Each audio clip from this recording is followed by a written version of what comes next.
well prepared. Look, we haven't really we haven't talked since the confirmation of McLaren and Daniel parting ways. I've been spending a lot of time thinking about it. I guess how do I feel? I'm in two minds. As an organisation, I can see why McLaren did what they did. Why they felt they needed to make the change. Danny Rick has struggled. I'm his biggest fan. I'll back him till he finishes up. But he's been super inconsistent, and even though he's got them a win, his consistency over the 2 years that he's been there has been pretty poor. Um, I do think that DR has handled this really professionally. Um, you know, he still seems to be a bit of a team player. He's still, partying he's towing the team line, whatever it is. Um, I think you can put the lack of performance at the feet of both McLaren and Daniel, though. I think they haven't really helped him to get comfortable with the car, I guess, the way the development's gone. And it just boggles my mind considering they paid him, what, $21 million a year or something to race for the team, and they poached him from Renault. Mm. So I think McLaren have handled this pretty poorly as an organisation. And I am worried about Oscar going there next year if that does get confirmed, which I think we'll get a confirmation over the next day or two because the contract should be looked at by the contract recognition board. I think it was today. So we'll see if that is confirmed or not. But I guess looking at this objectively, this move is probably the right thing for both.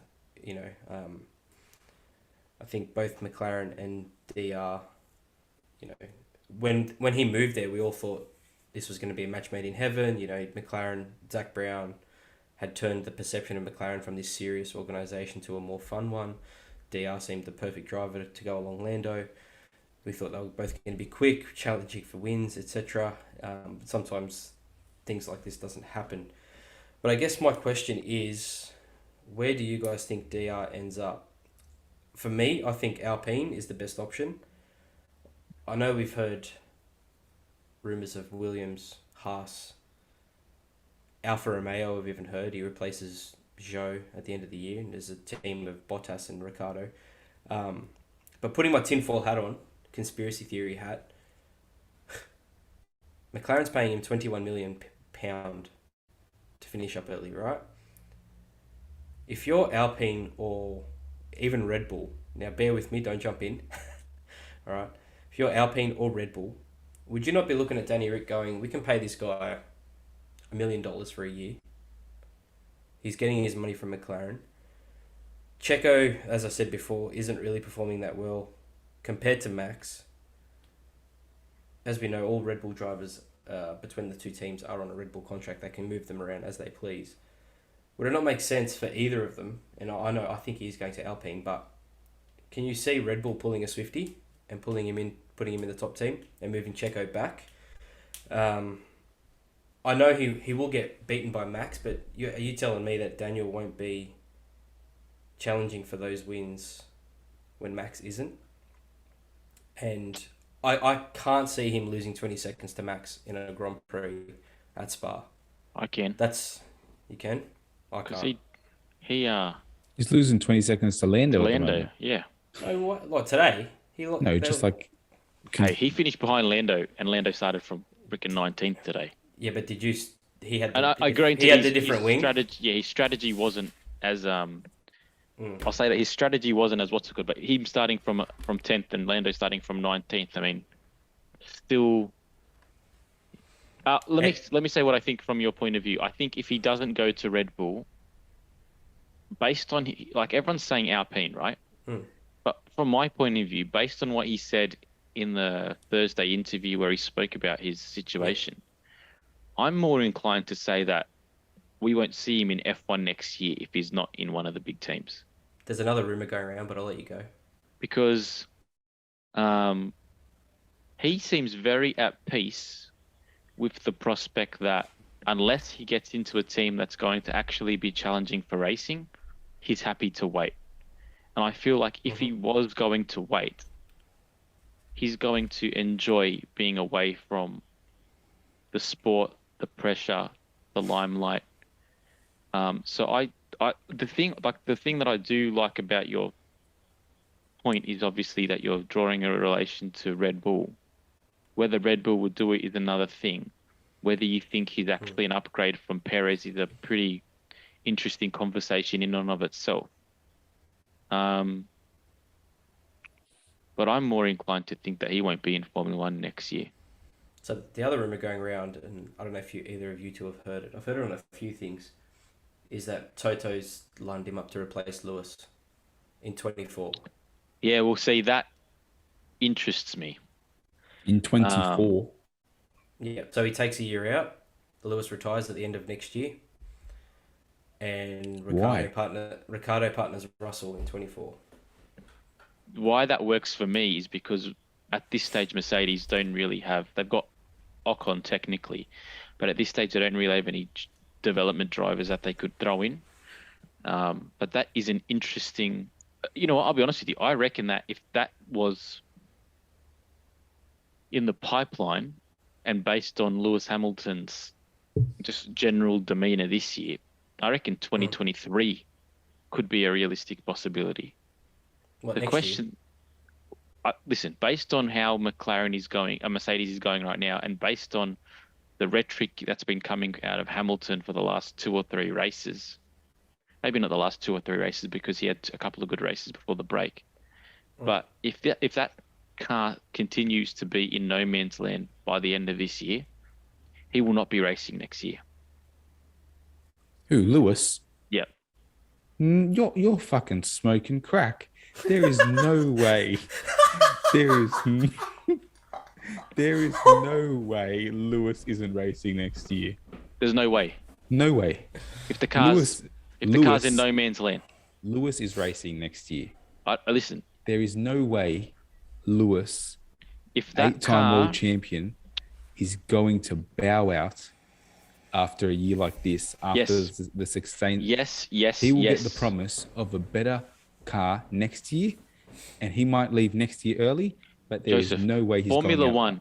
Formula One is filled with drivers who have had promises made to them. Ricardo is an example. Alonso's an example. Vettel's an example. The sport is littered with unfulfilled promises. And all those guys have stayed in the sport after more than one bad year to reclaim their former glory. They've all done it. So there is no way Lewis. No. To say that there's no way. To say that there's no way. There is maybe a 1% chance that he's not there next year. I like what you're saying, Harry. I reckon there's a 50% chance that he's not there next year. Man. You're no man. So to be honest, there was conversations at the start of this year. No, there was just Lewis speculating for a couple of months before the season started. Yeah, okay. But once and then he goes into it and is like, man, this car's not even as close as I thought it was going to be. What am I doing here? I'm an 8-time world champion. I've made all the money in the world. I don't need to be doing this. I want to make my music. I want to wear pink clothes with freaking bat masks. Now you're letting your bias come in. No, I honestly think, genuinely, that if that car continues to be in no man's land, what's he got left to prove? But it's not in no man's land. There is a chance that at a shorter track, and a tighter track, that car on the right circumstances probably has more of a chance, especially in the wet, than winning a race than a Ferrari. Joe, but let's be honest about Lewis Hamilton right now. He's not there. He's not racing anymore for race wins. He's not. He's got outright poles. He's got outright wins. He's racing for championships. And if this car, let me finish. If this car is not going to give him a championship, and it doesn't look like it's going to give him a championship next year, right? Then I don't think he'll have the desire to keep just coming 6th. Well, we'll agree to disagree. But I feel like by the end of this year, that car will be the second best car in the grid because we are seeing it slowly move up, regardless of what you say. And pretty shit this weekend. They were, but they still weren't that far off Ferrari, even in their pretty shit stage. And if if there was any team that I would say give this team one more off season to develop this car into a better state, I'm going to give it to the boys from Brackley, because they have done it time and time again. I think it was during the week that they're kind of given up on this concept. That's fine. That's fine. Year. Trust me, by next year, that car will be fine. 100%. That car will be fine. Well, we've kind of digressed a little bit, but to get back on what you were saying, I quickly want to touch on Danny Rick before Anthony made me interject. I was thinking, like, in some alternate reality, Danny Rick has self-sabotaged his McLaren season to get back to Alpine, because it's so much better. It's so much better than it is. It was startling how much better that Alpine was than the McLaren this weekend. I mean, It makes sense.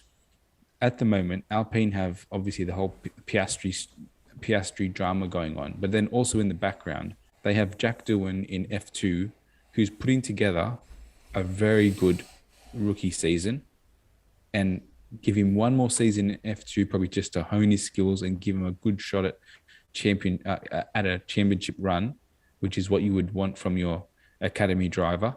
So we've got a 1 year window to fill. Alonso's flown the coop. We need someone who is going to come in for 1 year, prove themselves again, and then Ocon's also got 1 year left in his contract. We're bringing in Jack Doohan, say 2025 or 2024. That will be, sorry. Jack Doohan's coming in 2024, and whoever's the best driver out of Danny Rick and Ocon will be his teammate, and the other one will be gone. Because I feel like if you think about it, the stakes for that are so low. Bringing in a driver who has a proven record with the team, has a lot to prove. We see that the car is more than capable of being top of the midfield, and it's a win-win situation for everyone. They're going to get a motivated Daniel Ricciardo. Daniel Ricciardo is going to want to prove himself, obviously, and he's probably going to be willing to sign a 1 year contract, probably on low money. The only other issue is there was chatter this week that Alpine had also been in contact with Pierre Gasly. That's not happening, man. He's staying at Red Bull. Staying at Red Bull. These contracts have been signed, man. I can't see that happening. Because Red Bull won't want to let him go. But his contract is signed. No, that's what I'm saying. I can't see him leaving to go to Alpine. Yeah. And also, Ocon and Gasly fucking hate each other. Yeah. So that's going to mess up the team dynamic big time. But also, and that'd be the most surrendering team in the world. All French. Surrendering. Oh, surrendering. I got you. Because the French surrender. Realistically, I can't see that. If you think about what Renault or Alpine has on the table, they have, with this whole Piastri thing happening, no one there to fill in unless they were to go for Vettel, which I would say was even a worse move than Ricciardo. But I feel like what Harry was saying about Ricciardo, if Mercedes was looking to get Danny Ricky in 2024, there is no way they're going to bring him in after the years he's had at McLaren without some form of proof of promise that he's on an upward trend. So even if it was a 1 year contract with Alpine to springboard that definitely a better car than he's in at McLaren, it honestly just makes sense. And you can imagine if Danny Rick got into that Alpine and every week was beating the McLarens, there would be no bigger fuck you from him that we could see every week. Because like Harry was saying, he hasn't been good enough this year. He hasn't been consistent enough this year. But who are we kidding? That car has not been good enough or consistent enough this year either. And I've been saying it all year.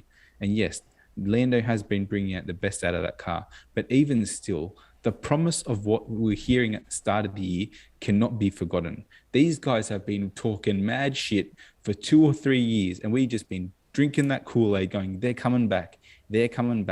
And guess what? They ain't got shit except one win at Monza that Danny Rick delivered. So I'm not going to listen to these McLaren fanboys tell me how shit he's been anymore, how good Lando is, because Lando didn't get points this weekend either. Couldn't get past a fucking Williams on that straight. I'm done. No one could get past the Williams. See, you just make yourself sound like an idiot. But Lando couldn't either. So guess what? Go redesign the car, bring back a better car that can actually challenge for wins, because we're giving Ferrari such a hard time about their lack of performance. And McLaren is in the exact same boat, because last year we were talking about how big their steps had been. They're coming forward. They've got Seidel at the helm. He's a G. If you think about all these things we said at the start of the year about McLaren, nothing has come to pass. And they're going backwards quicker than they went forwards last year. Alpine is totally going to take them by the end of the year. Their car is miles ahead of it. And guess what? When Danny Rick's there next year, he is going to wipe the floor. And I'm done. I'm sick of listening to this shit. I'm sick of it. Are you done? I'm sick of it. So ignorant, bro. Because you know why? Because you guys are McLaren fans. And you guys are sugarcoating it all the time. You love Lando. This is the story. Him off since he joined in. And guess what? Nothing's happening at all. Enough. I'm with Joey. Your season is done. I'm with Joey on the whole. Danny Rick's going to be overtaking that McLaren next year. I'm a McLaren fan. I want to see McLaren do well, also because fucking Piastri's going there next year, and obviously we're going to be supporting Piastri. Paul Piastri has made a big mistake. He's made a big mistake. Joe. No, it's listen done. here. Your season is done. It's done. But guess the argument, just to reiterate, But you haven't had a positive not moment. Listening, boy. No, I'm not listening. I'm listen sick here. of it. The argument has not been that the car was good. We've been saying all year that the car's underperforming. Just to clarify for you, the point that has been made all year is that in relation to his teammate, he has underperformed, and his teammate is the only person who we can compare him to. It was never about the broken promises of what McLaren was supposed to be, because he was still underperforming Lando consistently all year. It's definitely about the under promises as well. Shut up. Done. You see, this is your bias coming in now. This is all your bias. Joe, you're not seeing clearly through the trees, mate. Joseph, your bias for Ricciardo right now. No, it's not my bias for Ricciardo. Obvious. No one. Your hate for Ricciardo. No one is mentioned. This week was the first time anyone's actually mentioned, and it was Vettel has actually mentioned that the car that. That great, because we're listening to the other washed-up driver on the field. Yep, that makes sense. You've just confirmed my bias. Why? Because McLaren is getting worse this year. Do you know why, Joe? Because this is my whole thing about life, right? No, it's not about life. It's about the McLaren car and its inability to perform, its inability to overtake. And guess what? Maybe Danny Rick isn't vibing with that car, but it's because it's a piece of shit. And some weeks it works, and some weeks it doesn't.